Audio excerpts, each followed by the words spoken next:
Sinkwanirizaako nate gwe mukwano gwange asinzira ku Yugi Update TV ng'otuwuliriza nkutegeeza ku mayengo gano ng'osinzira okuba ng'otuwuliriza. Mwebale nnyo okwagaliza ab'enganda bako n'ab'emikwano okusubscribinga ku Yugi Update TV. Baganda bange mukoze kyamaanyi nnyo.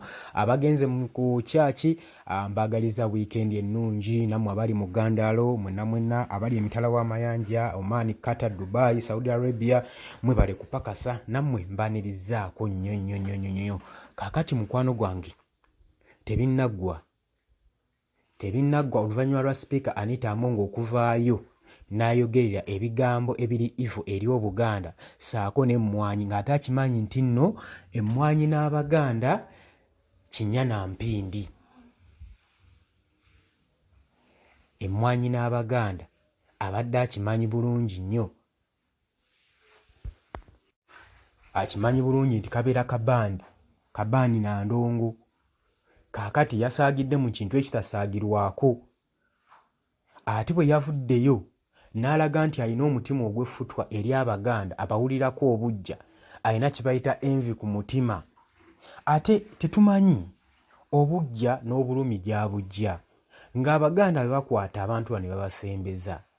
Gy'owaabwe gy'okolera, buli kimu ky'opaleetingira wano, buli kimu okifuna nga bw'oyagala. Bingi ne bye mubbye ne batabanyegako. Naye kati obujja oba obujja wa?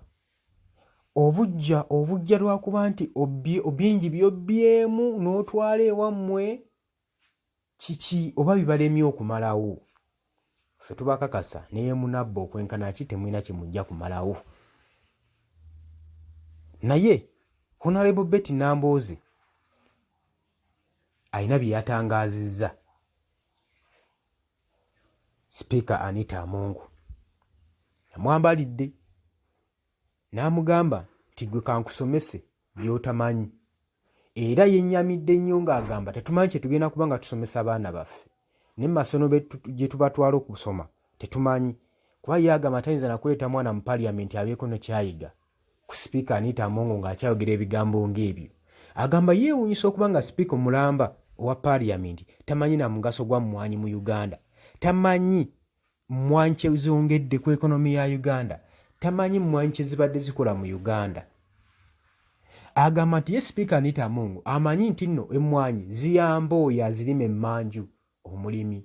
Speaker Anita Amongo tamanyi mugaso gwazo, era y'ensonga asobola okwatawunga ebigambo byonna by'ayagala ng'abikuba mu public.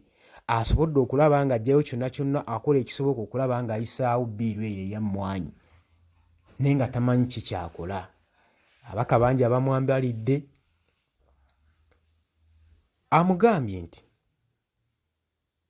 emmwanyi eyo gy'olaba obanga obadde tumanyi bulungi Kankusomesse Anita Amongo nti eyo emmwanyi gy'olaba ye yaweerera bajjajjaabo ne bakitaabo ebiseera nga tebalina school fees okusoma okusobola okulaba nga bamalako emmwanyi y'Abaganda.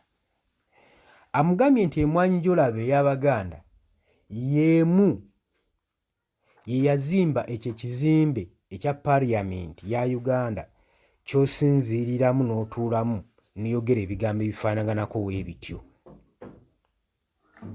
Emmwanyi y'emu ku kintu ekiyingiza omusolo wano mu Uganda gwe musinga okubba, naddala mmwe abakozi ba gavumenti. Oyinza okuba nga obadde obba n'okubba naye nga tomanyi zobba zivaawa, nga gw'otenda kubanga gwa mu Buganda nga muli ssente bannange. Ssente zonna ze mukumpanya ze mubba ziva mu mmwanyi, ekyayagadde okikulambika. N'agamba era mwennyanivu nnyo okuba nga Speaker wa Parliament tamanyi mugaso gwa mmwanyi mu ggwanga, tamanyi na mmwanyi ki kyekola eri abantu. Bantu bangi baweeredde abaana mu mmwanyi, bajjajjammwe bangi babawerera ku mmwanyi. Olw'ebiseera okusoma we kwajjira mu Buganda, abantu bangi tebaayina ssente zikola ki ziweererwa kusoma, wabula abajjajja baatundanga emmwanyi ne baziwaayo eri, ne baziggyako omusolo ogwo ne gusobola okuba nga guweerera ki,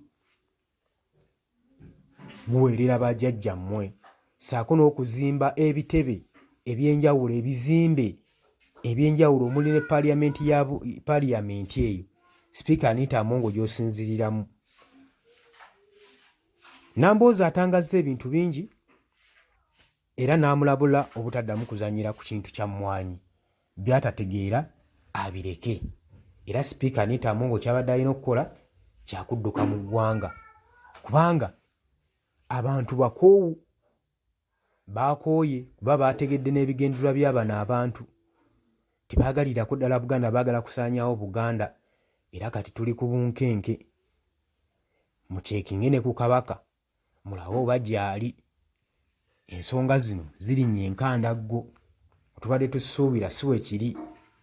Omanyi buli kigambo ekyogerwa okiwanga obudde, wabaawo ensonga lwaki kyogeddwa, ate wabaawo n'ensonga lwaki kyogeddwa mu kadde ako. Kati Abaganda bazuukuse, bonna abadde beesigamye ku gavumenti ya Mwami Museveni. Mulabye ekigendererwa. Ono Sipiika Anita Among wadde yabyogedde ne mumanye waliyo ekisusunku. Kati mutegeere ekigendererwa. K'obwongo mubukuka amaaso, mbeere vigilanti ku buli kyonna ekijja. Okala ensi yonna yonna ejja mu ggwanga ng'erumbagana Bwakabaka oba Obuganda ng'erimu n'ensonga ya tribalism. Ekyo ensonga eyo ebeera nsonga ya mwanguka. Mbategeeza mwebale kwekumira ku Yugi Updates TV. Mbaagaliza weekend ennungi. Teweerabira ku subscribinga, commentinga, ku likinga, ku sharinga. Mwebale nnyo.